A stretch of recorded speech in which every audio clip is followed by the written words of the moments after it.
મુખ્યમંત્રી ભૂપેન્દ્ર પટેલે વિસનગર ખાતેથી જિલ્લાના નાગરિકો માટે રૂપિયા 938 કરોડના વિવિધ વિકાસ કાર્યોની મોટી ભેટ આપી। આ પ્રસંગે ઉર્જા મંત્રી ઋષિકેશ પટેલ, પ્રભારી મંત્રી પ્રવીણભાઈ માળી પણ ઉપસ્થિત રહ્યા। મુખ્યમંત્રીના હસ્તે 630 કરોડથી વધુના વિવિધ પ્રકલ્પોનું ખાતમુહૂર્ત કરાયું।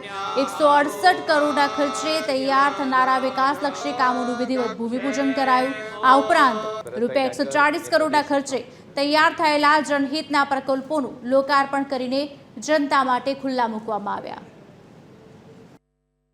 એટલે મહેસાણામાં માનનીય વડાપ્રધાન શ્રી જ્યારે ગુજરાતના મુખ્યમંત્રી બન્યા અને પછી વિકાસની જે રાજનીતિ શરૂ થઈ અને તમે જુઓ તો દરેકે દરેક રાજ્ય આ વિકાસની રાજનીતિથી જોડાયું અને દરેક જગ્યાએ બધાને આ વિકાસ અને વિકાસની હરીફાઈ એ આજે બધાને ગમે છે।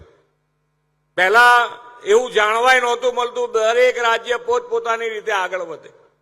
માનનીય વડાપ્રધાનશ્રીના આયા પછી એક ભારત શ્રેષ્ઠ ભારત એ દિશામાં અત્યારે આપણે આગળ વધી રહ્યા છે।